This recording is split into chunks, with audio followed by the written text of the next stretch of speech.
I just got home from work. I had that one client today, so we have so many things to do today. So I thought I'd just start with something simple. If you remember, we did the processing or the harvesting on our onions. These have been sitting here for over 3 weeks and they are still, look at, this is funny. I have fans blowing on them to help them to dry out. I have one going this way and one going this way to cross the air. But they still have quite a ways to go to dry out. I can't store these until this stalk is dried out. So while I'm waiting for that to happen, I've just come in here a couple times now and turned them. Like this one here, this one's ready. We can pull out a couple of them that are ready. And of course it's the tinier ones, but look at how they turn up towards the air. So we're gonna pull these ones that are ready. Even these smaller ones aren't ready yet. But we'll turn them, help them out a little bit. Okay, so here is an onion that is, I'm going to come closer to the camera. Here's one that is closer, or that is ready to store. You can see that the neck is totally dried out. This one I cut and you can see that the neck still has green on it, so it's going to need more drying time before it actually goes into that mesh bag. And then you give them a little haircut and they're ready to go once they're dried out. Now I have a couple, since they're so small, when they dried out, it just dried up the whole onion. There's a tiny little onion in there and it just totally dried up the whole thing. So I'm going to keep working on this and then I'm going to get those in the mesh bag and then we would go to the next thing. Now this one here, I'm going to have to just put in the refrigerator and use right away because you can see that it started going to flower when I picked it, so it's not going to store. So I will cut this one and I'll just put this one in the refrigerator. All right, I'm going to pop in and show you guys what we got going on around here. This right here was a volunteer tomato plant. And look at that, it's got some nice little tomatoes. It looks like Romas maybe coming on there. I got a Kajari right here. And then there's another one right there, but it had gotten stuck in the trellis. Whoa. So it's kind of deformed. Let me see. It's got a big old bulge right there, and I just do not like that outer. I think it like burned the outer core. It didn't hurt anything on the inside. Look at this, you guys. Bees, the bees, the crazy bees. The hibiscus is doing great. That's coming along really nice. Peppers look amazing. They did great with the fertilizer. But as you can see, I have another plant right there that's dying from the from that fertilizer. Tom repotted a couple of those other pepper plants and they seem to be doing better. Let's see, our tower is being taken over by the strawberries. I don't know if you can see all of these runners that are coming off of these plants. It's crazy. The girls are hot. It is hot and humid. It's like 48% humidity today. It is crazy. What did I want to show you? I wanted to show you oh, the bird bath's empty. Well, we gotta take care of that. I need to start some water and let it run through the hose to cool off before I can even give it to them. So while we're waiting for that to cool off, I'm going to show you. I can't even put that by the plants because I'm afraid it's going to burn the roots, because that water is so hot coming out of there. The birds keep going after my cherry tomatoes. Oh my gosh, it's already dying. This opened up so fast. Look at this beautiful dahlia. But it's already starting to dry out. That one didn't last very long. But this one, oh my goodness. I'm going to see if I can get my foot in here. Look at that beautiful dahlia. Let's cut this one off. Get that out of there. That one out of there.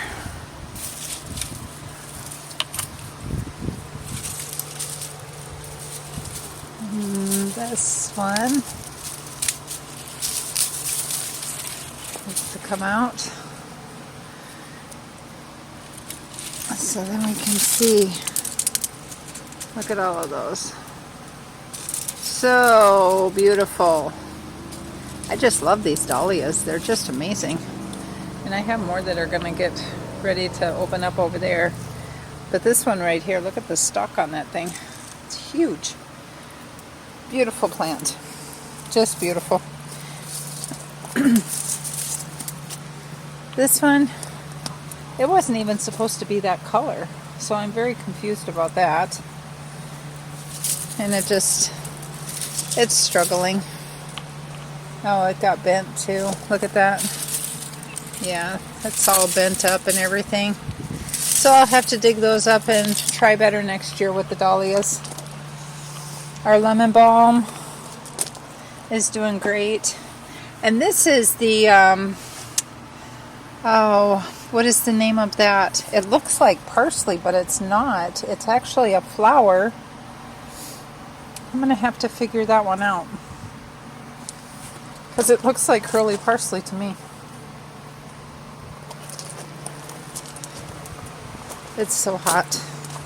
Okay, we just got some things burning up. What I can't believe is that the tomatoes are that high above that conduit that we did, and they're not burning up. I don't want to say that too loudly, knock on wood or whatever. But you can see, let me zoom in here. See those red tomatoes? The birds keep getting to my tomatoes. They like them. So I let them, and I just keep the ones that are down lower. I don't mind sharing. It looks like I have a nice one right here. But boy, these plants, this is what keeps happening with them. So I need to use it really quick, because otherwise they get moldy on me. So I'm going to have to use that really fast tomorrow.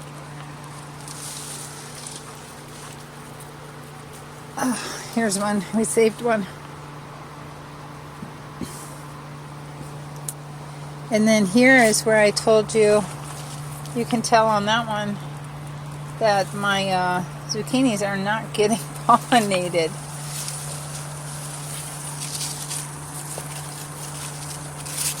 I came in here and picked yesterday, so there's probably not much in here. I cleaned it all out yesterday, but we got one right there. But I don't think that one got pollinated, because this is a dark green zucchini, so I don't think either one of those got pollinated either.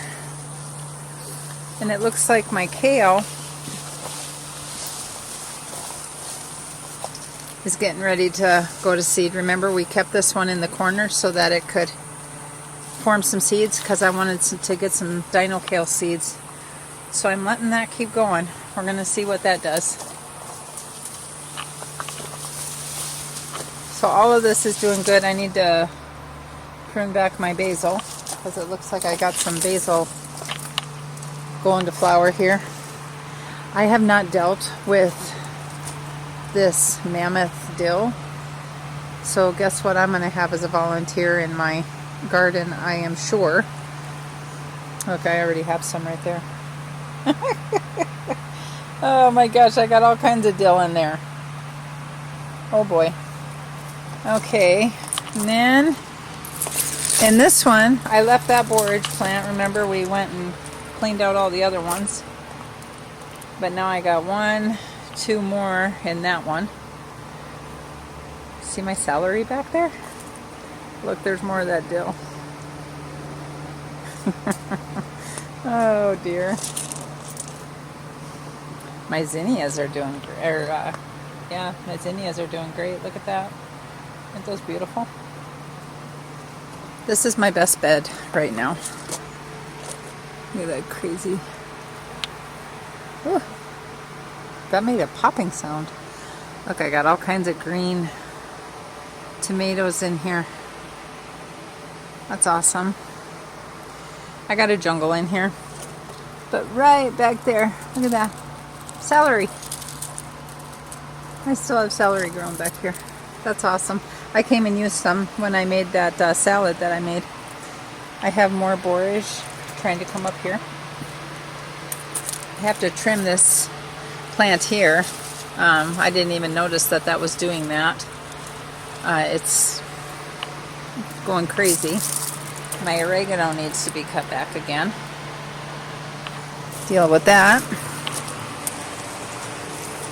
We left a couple plums on the tree for the birds. And the okra is starting to go wild. Look at, just in a couple of days, this plant has like gone crazy.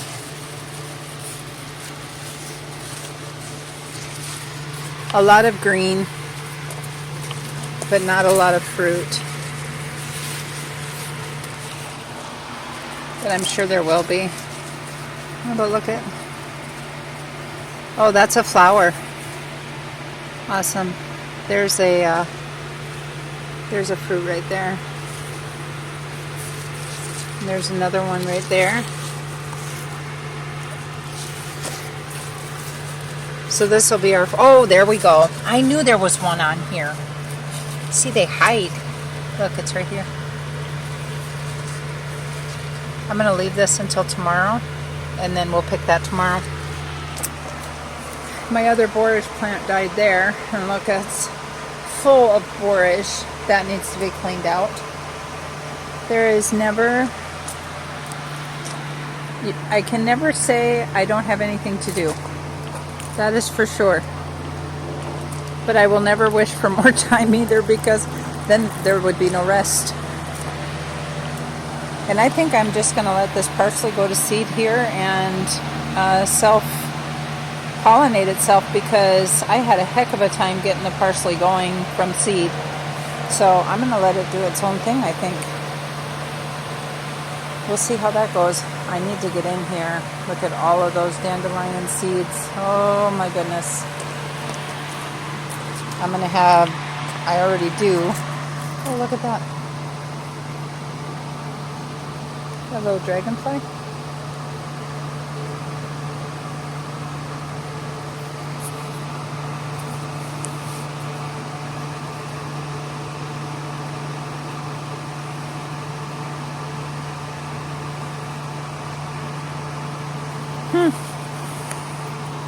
Good practice for the camera. Okay, you guys, I just kind of wanted to show you more than anything the dahlias. And I will catch back up with you tomorrow morning when we get started on some projects. Okay, we dealt with the onions. There wasn't that many of them. And now we are on to the grapes. What I've been doing is, let me disconnect my headphones here. I've been taking my grapes, and I have these containers that I've saved from whenever I've gotten salad or, you know, spring mix or whatever from the grocery store. And I am pulling off any of them that look wrinkly or that have totally dried and have already made their own raisins. I've got a good handful of totally dried out ones already. And then I'm putting them in here so I can get them in the refrigerator so that they can last longer. Now when you go to the grocery store and you buy your grapes, one of the main things you're looking for is the stem of your grape to still have green on it. Mine are starting to lose their green. It's still on the inside, but they're starting to lose the green. So I need to get them into the refrigerator so that we can still enjoy them for a while. What's going to happen is as they start getting wrinkly or whatever, I'll just keep making raisins out of them because I can use the raisins in so many different recipes that we have. Like that one that we did with the granola, making your homemade granola. They would be wonderful in there. They're so sweet. The only issue I'm having is I'm not sure what to do with the Thompsons because these guys have seeds in them. So what I'm thinking is I might run these through the lem that I have for doing jellies and things like that and get those seeds out and just have some grape juice. And I might just freeze some grape juice in the ice cube trays to have on hand. I've got lemon juice, I've got apple juice, so why not have some grape juice? So that might be an idea of what we're going to do with those as I'm thinking about it. Oh my gosh, I've got grapes all over the floor, I tell you. Oh my goodness. Okay, we're going to put that back in there. So I'm going to keep working on this. I've got 3 trays done so far, and I've got this bottom one is all done. I still have this much of this one, and then I need to deal with the Thompsons. And then after we're done with that, then we're going to get going on the plums, and I have to get the rest of those apples processed. So we have a lot to do today. Hopefully we can get most of it done. We're going to have to just keep working on it and see how far we get. All right, we are back. It has been a while. I have been dealing with all of the flame seedless grapes for a very long time. And I want to show you the difference just in the processing of these 2 different types of grapes. Now with these flame seedless, if I were to take a bunch of these off, you could see that they're going to make a liar out of me now. A lot of the stems stay in the grape. This is funny. All afternoon I've been dealing with the little stems that they get stuck in there, and so you have to peel them off. And especially if they're already pruny, then you really have to try to get them out. So they kind of do this kind of thing right here. I can't believe they're all doing that to me right now. Okay. So they look like that, so then I'm having to try to, get my hand down at the bottom and pull them to get that stem off of there.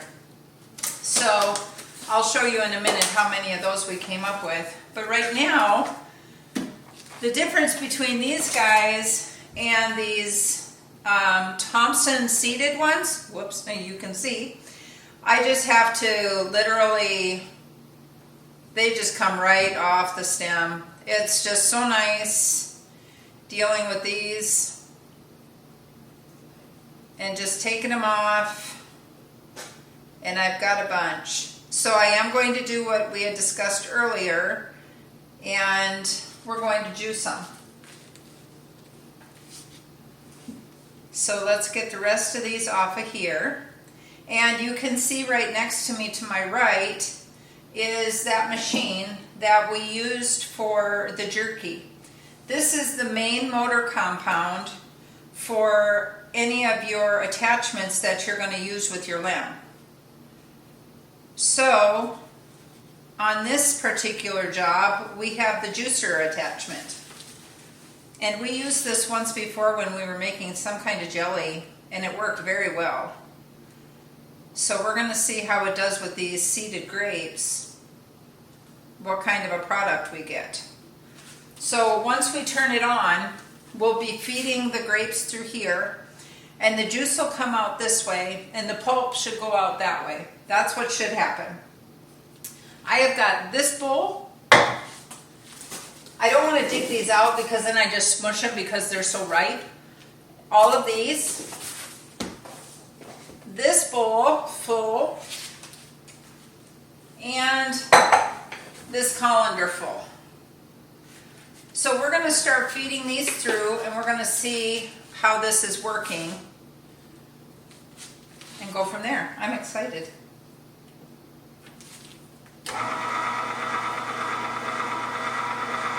So your rotor is in here, and then it's going to feed it through the strainer, and then the strainer will push the pulp and the juice out. Let's start with this box.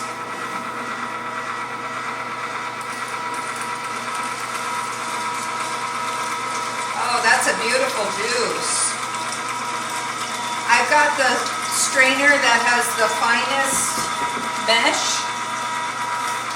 I can show you the other ones. I am getting some pulp, so I probably will run it through again, because I don't want pulp in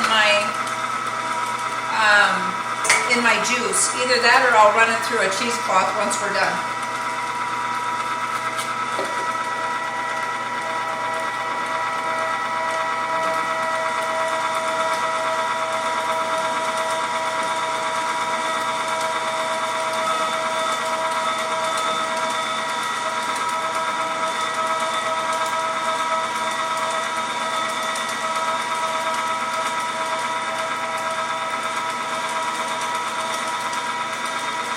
Trying to make sure that I'm pulling out any grapes that I missed that were way on the riper side, because I don't want my stuff to taste funny.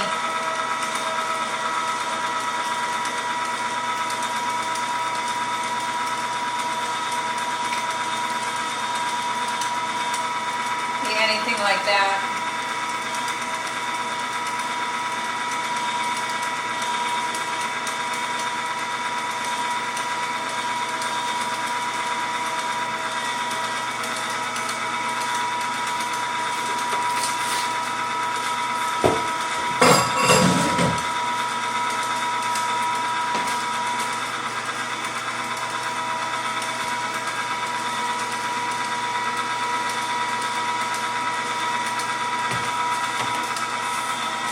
But it's definitely getting all the seeds. I've got some green pulp, but I'm not seeing any seeds at all.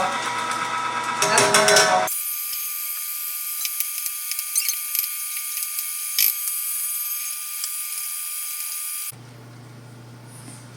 All right, we have ran all of the Thompson grapes through this lem juicer, and it got out the pulp beautifully. I mean, this pulp is dry as can be. But when I tried to do a second run on it, it was throwing out a lot of juice, and I don't want to lose my juice. So what I'm going to try to do next is take all of this pulp. See, it's just very pulpy. I'm going to try to run it through my juicer. If that doesn't work well, then I'm going to do the cheesecloth method like I did with making the apple jelly. Okay, we are done running that through the juicer. Now we are having to run it through a strainer, and it is coming out really nice and smooth. It's got a kind of a creamy texture. I'm going to put it in jars and put it in the freezer, and then when I want to have some juice, I can add some sugar to it, because it does have that little bit of a tart bite like grapes would do. This is what I ended up with, and that container right here is my blender. I put in 1 pound of the juice, and then 2 tablespoons of sugar, ice, and then blended it up. and it tastes good. It could use a little bit more sugar, but I don't want a ton of sugar. So it's still a little bit tart. You can add more sugar if you wanted to, but I'm not going to. And then I ended up with 2 that I'm going to put in the freezer right here. And then I'm going to put this one in the refrigerator because I really like this. It's nice and refreshing. Okay, so we ended up with 3 of the big containers of the grapes and 2 of the small containers. And this is raisins that were already ready to be dried out that were on the vine. So we got a lot accomplished today. I'm going to have plenty to give away and plenty to make more raisins. And here are all of the grapes that got picked off that were a little bit soft or starting to dry out. These trays are all full and they will be getting turned into raisins. I've got 7 trays here, top to bottom. I will do it at 135 starting at 10 hours, and then I'll check them and take the ones off that are done drying. So we'll have to keep an eye on that.